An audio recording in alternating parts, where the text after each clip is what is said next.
ବୁଲା ଷଣ୍ଢକୁ ବିକ୍ରି ଉଦ୍ଦେଶ୍ୟରେ ବାନ୍ଧିବା ବେଳେ ଧରିନେଲେ ଗ୍ରାମବାସୀ। ଏମିତି ଏକ ଘଟଣା ଦେଖିବାକୁ ମିଳିଛି ଖନ୍ତାପଡ଼ା ଥାନା ଅନ୍ତର୍ଗତ ଅତାପୁର ଗ୍ରାମରେ। ଲକ୍ଷ୍ମୀଧର ବାରିକ ନାମକ ଜଣେ ବ୍ୟକ୍ତି ବୁଲା ଷଣ୍ଢମାନଙ୍କୁ ଧରି ବିକ୍ରି କରୁଥିବାର ଅଭିଯୋଗ ଆସିବା ପରେ ଗ୍ରାମବାସୀମାନେ ଆଜି ଧରି ପକାଇଥିଲେ।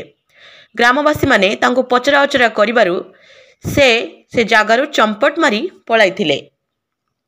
ଏନେଇ ସ୍ଥାନୀୟ ଗ୍ରାମବାସୀମାନେ ପ୍ରଶାସନ ନିକଟରେ ଅଭିଯୋଗ କରିଛନ୍ତି ଯେ ତୁରନ୍ତ ଲକ୍ଷ୍ମୀଧରଙ୍କ ବିରୁଦ୍ଧରେ ଦୃଢ଼ କାର୍ଯ୍ୟାନୁଷ୍ଠାନ ଗ୍ରହଣ କରାଯାଇ ଉଚିତ ଦଣ୍ଡ ଦିଆଯାଉ।